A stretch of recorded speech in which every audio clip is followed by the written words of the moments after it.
Arch is here. He's ready for questions. Let's start here in the front row. We have to lean over for this.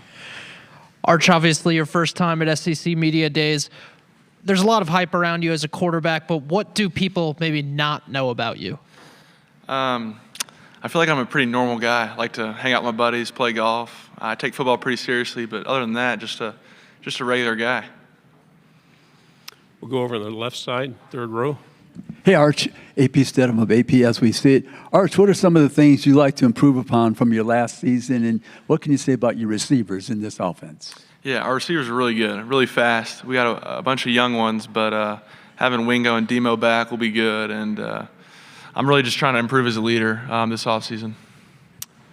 Right side, second row, then pass it forward. Alex Byington on three. Arch, you just kind of touched on it, but that becoming more of a leader, your teammates have said how active a role you took. What was the impetus of that to try to kind of establish yourself this offseason?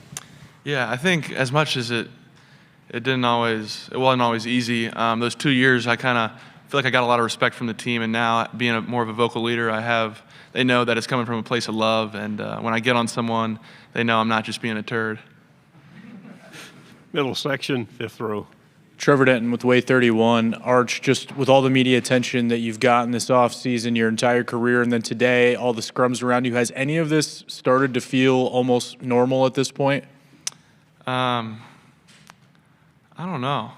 Maybe so. I think I've had a lot of role models to look up to and how they deal with the media. I think Quinn did a really good job handling the media. But I'm here to play ball, and this is very much so secondary.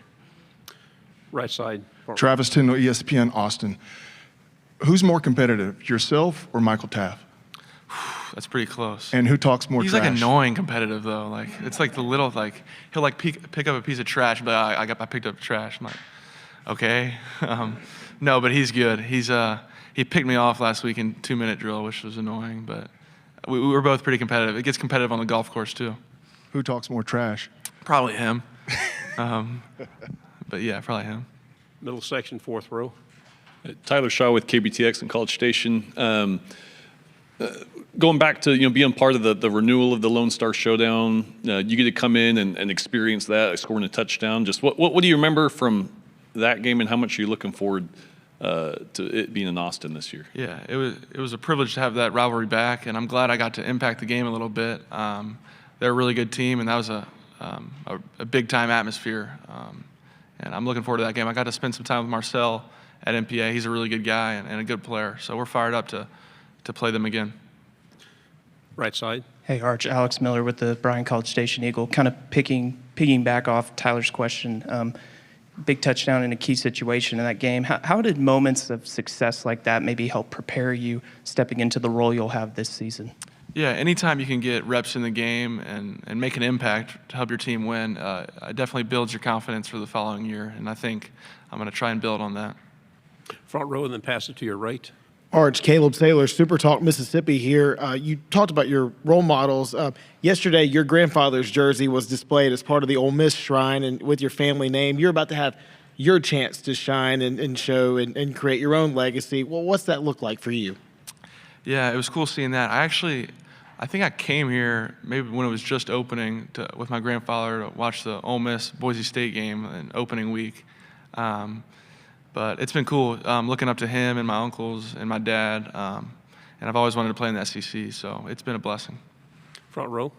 Arch, Ben Garrett, Rebel Grove on three. I'm curious, your dad's Ole Miss Rebel, Archie's, jerseys here, Uncle Eli. I know you're a Texas Longhorn at quarterback. What's the relationship you grew up with? What's your relationship with Ole Miss now? It's a little bit different now. I guess I grew up going to games. We had a place in Oxford, and I'd spend a lot of the summer there and go to at least a game a year. Now, I guess not as much, but they got a really good coach and a really good team. I spent some time with Austin a few weeks ago. He's a really good guy. He's got a hell of an arm, so they're in for a good year. Second row, right side. Arch, your uncles are notorious for having a really strong self-deprecating humor. You've shown flashes of that. What's a Thanksgiving dinner like around the Manning, family household? It's just everybody ripping on each other, or what's that like? Well, I think we play A&M the day after Thanksgiving, so it won't be much this year. We'll probably be with the team. But growing up, it was fun. Watching football, it's pretty much like every other family. Watch football, eat a lot, maybe go outside, wrestle. I don't know. It was pretty basic. Nothing special. Hey, Arch. Jacques Doucet, WAFB-TV in Baton Rouge. Obviously, your family name is big everywhere, but in Louisiana, it's very big. You're playing for Texas now, but do you feel like you're also representing Louisiana? What does Louisiana mean to you moving forward, even though you're playing in the state of Texas? Yeah, I try to bring as much New Orleans style to Texas. I learned a lot growing up in New Orleans. Been around a lot of good players. We have some other guys from the state of Louisiana with me at Texas, so it's been fun. And going back every year to Thibodeau, just the New Orleans culture and Louisiana culture is second to none. So it's always fun going back. We'll go here in the middle, fourth row. Gavin Baxley, ESPN, the ticket out of Montgomery. Arch, obviously you played a lot with Quinn Ewers last year. Now that you'll be the starter, has he given you any advice? What have you taken away from Quinn? Yeah, I learned so much from Quinn in my 2 years behind him. I think he handled it like a pro. It's definitely not easy having me as the backup with all the media, but he's always been nice to me and good to me, and I'm forever grateful for him. And I actually texted him the other week for advice on 2 minute, what kind of plays he liked to start with. Go in the back row in the middle. Hey, Arch. Kyle Wood, Athlon Sports.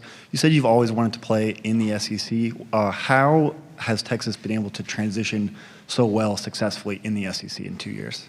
Or in first year? I think that's a credit to Coach Sark and the way he's recruited and built the program. We got a bunch of good players and follow his lead. And so this is a big-time conference, and it's tough each week. But I think we've done a pretty good job, and I'm hoping to carry that forward. Do you think your mobility caught anybody by surprise last year? You can really move. Yeah, my dad was pretty fast, and my mom was fast too. I think she's competitive, so I try to mix it up a little bit when I can. Go here in the front row. Hey, Arch, Chip Brown with Horns 24/7 and Texas Sports Unfiltered.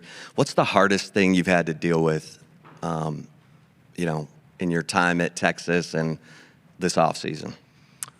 Yeah, I think I would say probably from going, I played, this is not really a big deal, but I played every year in high school. It was 2A high school football, so that doesn't mean anything. But from sitting out and not playing, that was pretty tough. But I think more so now, just dealing with the media and stuff, like I don't really care about all that. So I'm just here to play football, and that's kind of what I want my focus to be. Right side, third row. Right there on the end. Chessa Boucher with NBC 33 in Baton Rouge. You and Garrett Nesmire seem to have a pretty good relationship. How has it been? I mean, he's had 1 year as a starter under his belt. Have y'all had those kind of conversations, or you try to keep it away from ball?